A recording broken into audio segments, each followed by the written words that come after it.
प्रतिदिन बिजली की चमक के द्वारा नजर डालते थे और निकल जाते थे। श्रावक निराश हो जाते, आखिर बात क्या है, भगवान पड़क क्यों नहीं रहे। भगवान हमारे भैया के लिए नजर डालते हैं, यदि विधि मिलती है तो बिना राग द्वेष के खड़े हो जाते हैं। इसी प्रकार भगवान कर रहे हैं, लेकिन किसी को यह ज्ञात नहीं विधि क्या है। पुनः आपके सामने भगवान उपस्थित हो रहे हैं चर्या के लिए और श्रावक प्रदान कर रहे हैं। देखो, चौके वालों की विधि भी, प्रधान की विधि क्या होनी चाहिए उनको समझ में आना चाहिए कि जब साधु निकले तो उस जगह में अतिक्रमण नहीं करना चाहिए, उनके लिए निकलने का रास्ता छोड़ के रखना चाहिए। जबरदस्ती रोक के पढ़ाओगे तो ये विधि नहीं है, और साधु तो आपकी इस जबरदस्ती को छोड़कर आगे निकल जाएंगे। लेकिन अतिक्रमण करोगे तो क्या होगा। सरकार यहाँ पर क्या कर रही है, इंदौर नगर में अतिक्रमण हटा रही है कि नहीं, तो इसी प्रकार हटा दिए जाओगे। इसीलिए अतिक्रमण के बिना प्रतिक्रमण के साथ प्रदान कीजिए कि हमारे चौके में हुआ और हमारे चौके में हुआ। साधु क्या करें भैया, आहार तो झगड़े के बिना निकलने के लिए, चर्या के लिए, और साथ में कोई चले भी नहीं, क्योंकि विधि देखने के लिए यदि आप आगे आ जाएंगे तो विधि देख नहीं पाएंगे, और वह आगे निकल जाएंगे तो फिर आपका चौका छूट जाएगा। इसलिए रास्ता देते जाएं, रास्ता देते जाएं।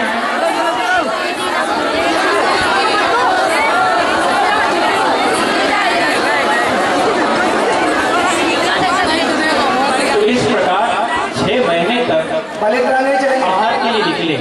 आगम में यह आके देह की चिंता किए बिना आहार की इच्छा नहीं हो सकती, और भगवान भी निकल रहे हैं। तो इस प्रकार समझ में आता है। कल महाराज जी ने आपको प्रसंग बताया था कि भगवान की चर्या ऐसी होती कि कब उनको प्रमाद आया समझ में नहीं आता, क्योंकि वर्तमान चरित्र की विधि नहीं मिल पाई। कोई श्रावक पीछे नहीं चलेगा। देखो, ब्रह्मचारी और सामान्य श्रावक पीछे चल रहे हैं, यह अतिक्रमण नहीं होना चाहिए। महाराज जी स्वयं आहार के लिए निकले हैं, उन्हें किसी की आवश्यकता नहीं है। बोले कितने निर्दयी थे भगवान, यदि वो बता देते तो 4,000 भ्रष्ट नहीं होते। आपको भी ऐसा लग रहा है ना। रास्ता में युवकों, भगवान को आहार चर्या के लिए निकलने दो, और बिल्कुल शांति के साथ, बिल्कुल एक शब्द पीछे नहीं जा कोई भी। और आहार जब शुद्ध है भगवान, आहार ग्रहण कीजिए। इस प्रकार नवधा भक्ति पूर्वक जो आहार दिया जाता है, वही आहार महान पुण्य को क्या करता है, फलित करता है। यदि नवधा भक्ति पूर्वक आहार नहीं दिया तो कह नहीं सकते कि आपका दान फल को प्राप्त करेगा कि नहीं। भगवान को प्रधान कर लिया, उच्चासन कर लिया, अब पाद प्रक्षालन किया जा रहा है। ऐसे महान मुनिराज का कई लोग कहते हैं कि पाद प्रक्षालन इसलिए किया जाता है क्योंकि महाराज जी चल के आए, उनके पांव गंदे हो गए। क्यों? ऐसा भी लोगों को लगता है, क्योंकि गंदोदक नहीं लेते हैं। कई लोगों को देखा है, वो गंदोदक नहीं लेते, वो ये सोचते हैं कि महाराज जी के पांव गंदे थे, और हम भी जब हाथ पांव धोकर भोजन करते हैं, इसलिए महाराज जी भी हाथ पांव धोकर भोजन करते होंगे। ये बात गलत है। आपके चौकी में प्रवेश करने से पहले उन्हें अपने पाद का प्रक्षालन किया है, और आपके घर में प्रवेश किया, आपका घर के लिए किया गया है। और यदि हम गंदोदक नहीं लेते हैं तो नवधा भक्ति में भक्ति कम हो गई है।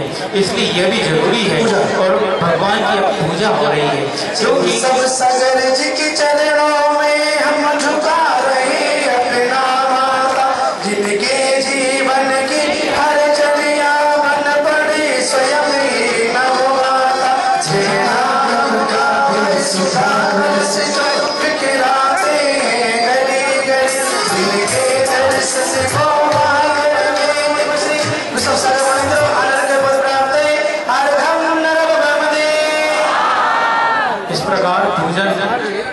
होने के बाद श्रावक शुद्ध होता है।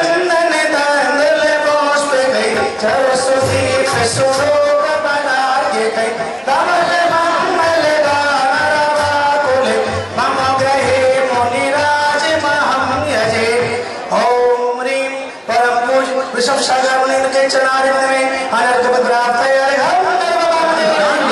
ये एक तरफ हो जाएगा, उसका कोई भी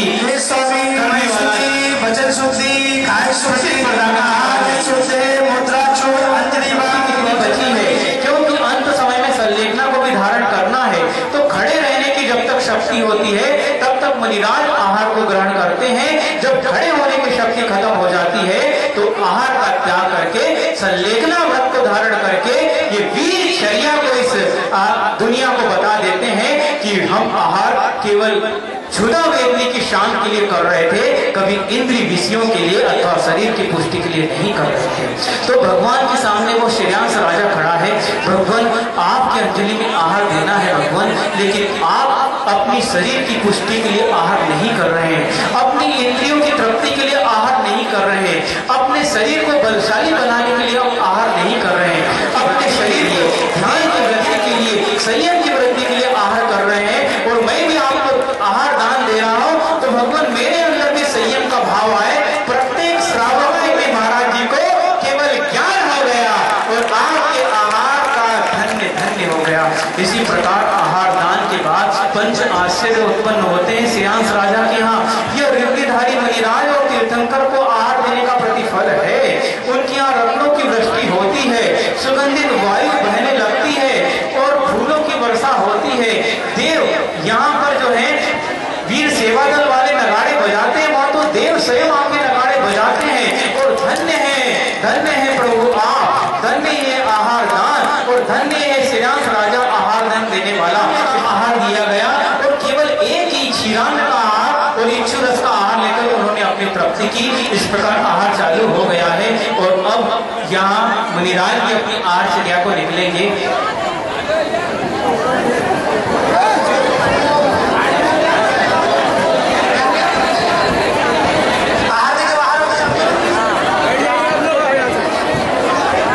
अहिंसा कर्मो धर्म की बोधि समाधि परिणाम।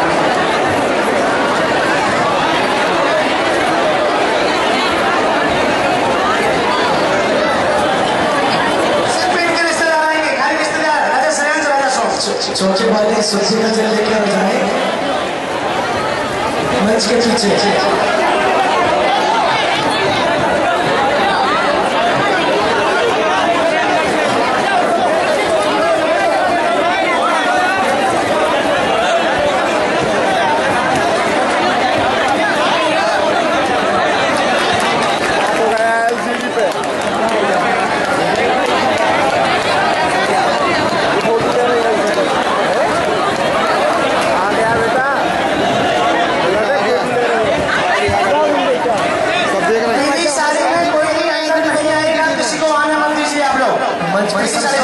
मंच पे सब सोने वाली चीजें खड़ी हुई है, सभी लोग मंच खाली कर दें प्लीज।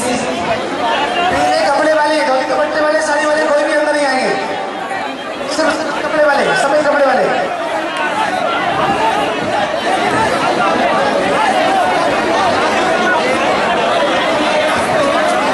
वो सराय वाली राजा सोन के रिश्तेदार आगे आ जाए। हमारे चंद्र सिंह जी साथ